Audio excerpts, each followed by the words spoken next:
O pessoal que não tem não pode participar do Meet, depois acessa a gravação, que eu vou colocar daqui a pouco lá no Zap. Tá ok? Então, o Sistema Nacional de Unidades de Conservação, chamado também de SENUC, certo? Que é essa sigla daqui, ó. Deixa eu mudar a cor aqui mudar para verde aqui para ver se dá para enxergar melhor, se vocês não forem daltônicos, né? O SENUC, Sistema Nacional de Unidade de Conservação. Então, a gente tem aí, pelo menos que eu sei, 2 unidades de conservação, certo? Eu queria que vocês já fossem pensando em quais seriam essas unidades de conservação. Uma eu sei o nome, certo? Mas a outra eu não sei e também não tive tempo de procurar saber ainda, porque precisaria de conversar com alguém daí de Pirambu que conhece. Entendeu?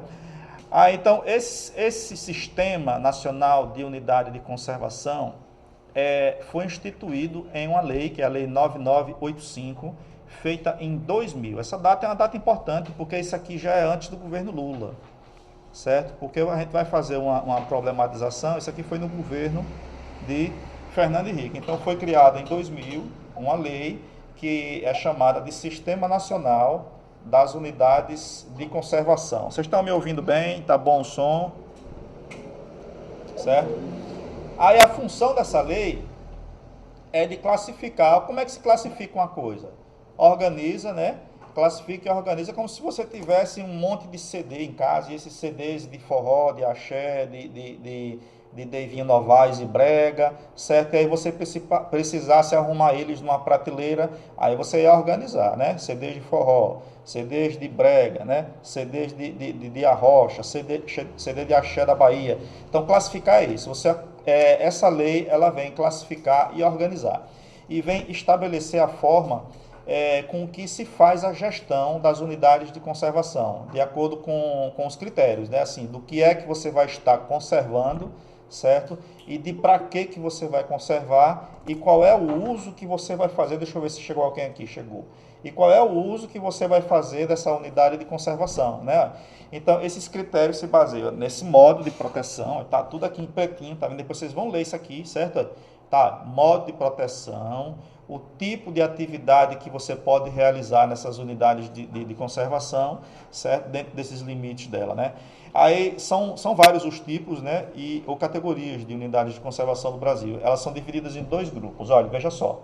Começa com unidade de conservação, né? E unidade de conservação. Aí vem diferenciar aqui, ó, de proteção integral, quer dizer, de proteção total, né? Aqui você pode entender esse integral aí como total.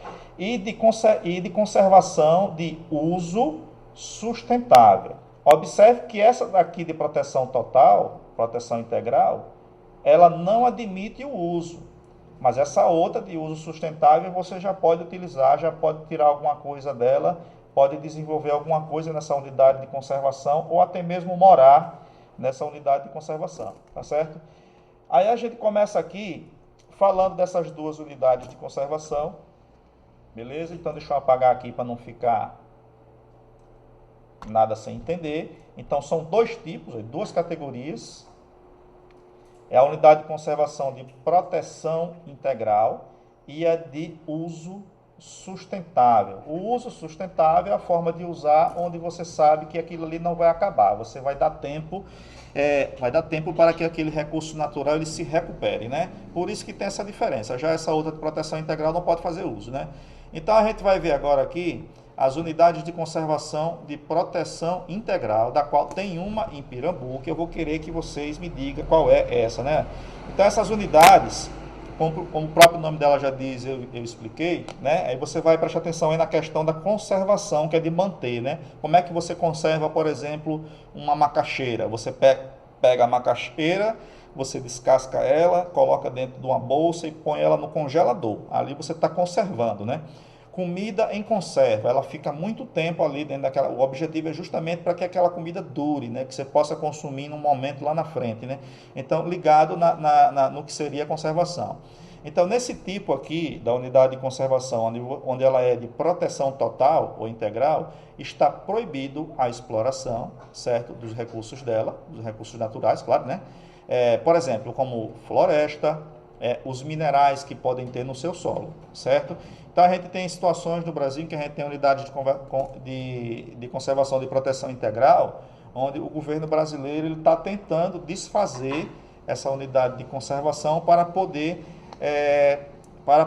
explorar esses minerais dentro do solo, assim, no solo, embaixo do solo, né? Que são jazidas de minerais preciosos, né? Que são utilizados em equipamentos de alta tecnologia, certo? E que o governo quer muito explorar, certo? Mas na verdade não é que ele quer explorar para o nosso bem, ele quer pegar e vender já, dar o direito para empresas de fora ou até outros países para vir explorar esse mineral, retirar ele daqui e deixar muito pouco ganho para a gente, né? Enquanto que os outros governos mantiveram essas unidades de conservação com essa riqueza conservada para em um momento aí a gente poder fazer isso, né? Então, o que é que a lei permite que você faça nesse tipo de unidade de proteção integral? Ela vai permitir apenas, veja, o quê? Turismo, certo? E atividades educativas ou científicas. Quer dizer, a gente pode muito bem pedir uma autorização, fazer uma solicitação à mata do Ibura. Eu acho que a Ibura ali onde tem o macaco Guigol, inclusive o Mário Trindade já foi. Eu fui junto com alguns professores e eu acho umas 3 ou 4 turmas, foi uma turma muito boa, certo? A gente pode pedir e fazer um turismo lá, entendeu? Isso seria uma visita educativa, né? A gente pode fazer isso. A gente pode pedir para visitar, por exemplo, o Tamar ali, né? Onde tem a tartaruga, né? Onde tinha antigamente a tartaruga, né? Antigamente tinha essa função educativa, mas hoje não tem mais ali. O Tamar não tem mais essa função educativa aqui. Mas ainda assim a gente pode conseguir pedir. Então, por isso que eles tiraram, né, aquela questão do turismo lá, onde tinha aquela área de visitação, certo? Que o turista poderia visitar, ver as tartarugas, eles tiraram aquilo ali, porque aquela parte ali daquela reserva, ela é mais científica, é mais para pesquisa, né? Já se você for em Aracaju, né, você vai ter um espaço lá que você vai poder visitar que é mais voltado para o turismo, entendeu? Então, nesse tipo de unidade de conservação, de proteção integral, ela é voltada especificamente para ações educativas ou científicas, certo? E no máximo o turismo, quer dizer, você não pode explorar, você não pode retirar os recursos de lá, certo? Então isso é uma coisa que você deve lembrar, né? Proteção integral. Ó, aí eu botei assim, prepare-se que agora eu vou perguntar se você conhece algumas dessas, né? Aí eu vou ficar chateado se você não acertar, né? Como é o nome da reserva que a gente tem em Pirambu? Quem é que sabe? Hora de vocês agora. Como é o nome da reserva que a gente tem em Pirambu? Eu não moro em Pirambu, então não posso dizer nada. Você mora na onde? Você mora na Eu onde? moro na Barra. É a mesma coisa, mas tudo pertinho. Você estuda em Pirambu, então você devia saber sim, certo? Então tem aqui, ó, essas unidades de conservação, certo? Elas precisam de um maior cuidado, né, para você proteger. E elas possuem espécies, ó, espécies de animais, né, e de plantas, ó, e ambientes únicos. E essas espécies são frágeis, que aí já explica o porquê que a gente tem uma reserva biológica lá em Pirambu, que é por conta da tartaruga, né? A tartaruga precisa de um ambiente de desova, certo? E como a nossa espécie, a espécie humana, ela é uma espécie predatória do meio ambiente, né? Em todo ambiente costeiro, a gente vai desenvolver uma atividade humana, uma habitação humana, vai desenvolver algum tipo de civilização, atividade qualquer, né? E aí acaba que se você deixar desordenado, as tartarugas não vão ter mais um lugar onde desovar. E aí você vai ter uma espécie ameaçada de extinção, né? Então é necessário que se estabeleça essas reservas, né? Foi preciso fazer isso em Pirambu.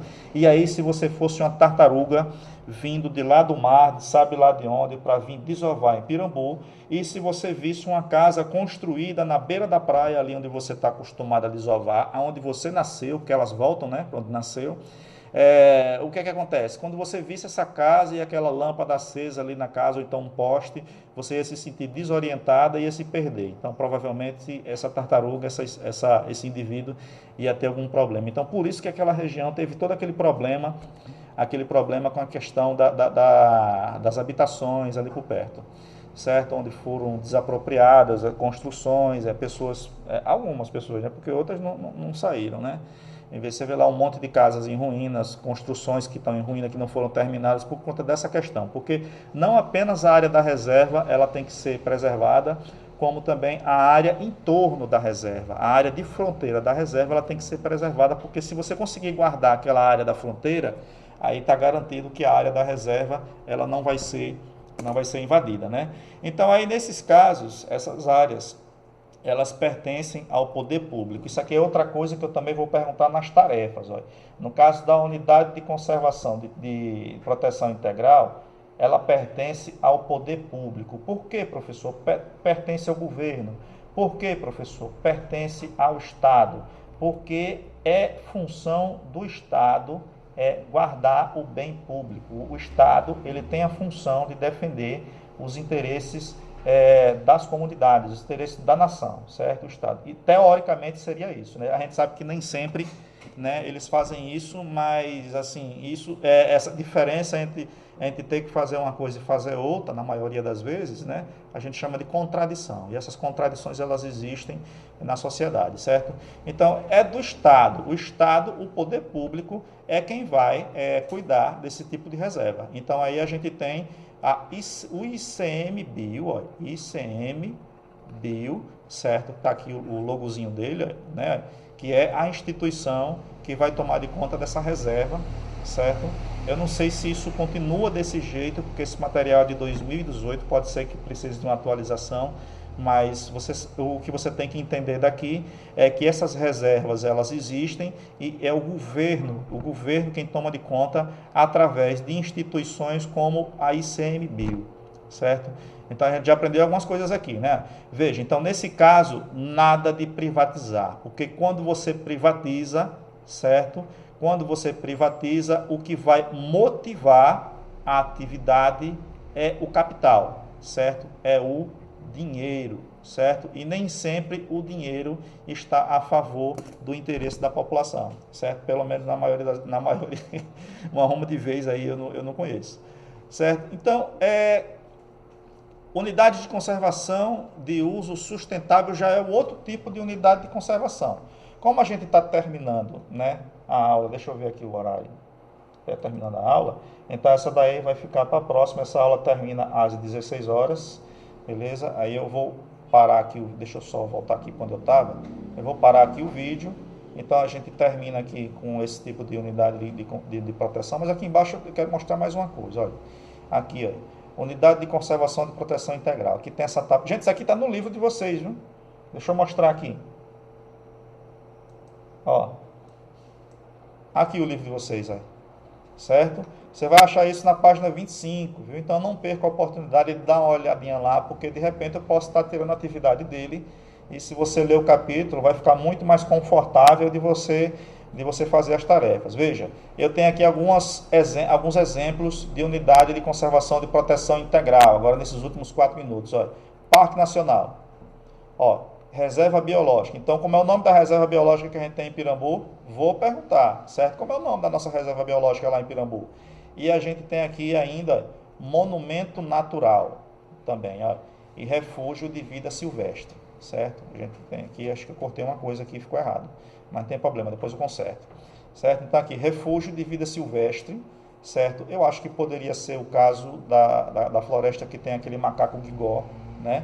Mas aqui vamos ver aqui, ó, é uma área protegida com a função principal de garantir as condições para a existência ou reprodução de espécies ou comunidades da flora local e da fauna. Permite atividades de visitação. Então, veja, aqui é permitido turismo, atividade educativa, mas não pode explorar, porque se você explorar, o animal vai ficar sem o ambiente dele. Geralmente faz isso com animais que são endêmicos. Um animal, uma espécie que é endêmica de um lugar, é porque ela só existe naquele lugar, certo? O macaco guigó, que a gente tem ali na mata de Capela, certo? É um desses exemplares que você vai encontrar apenas em lugares como aquele, certo? Mata Atlântica, né?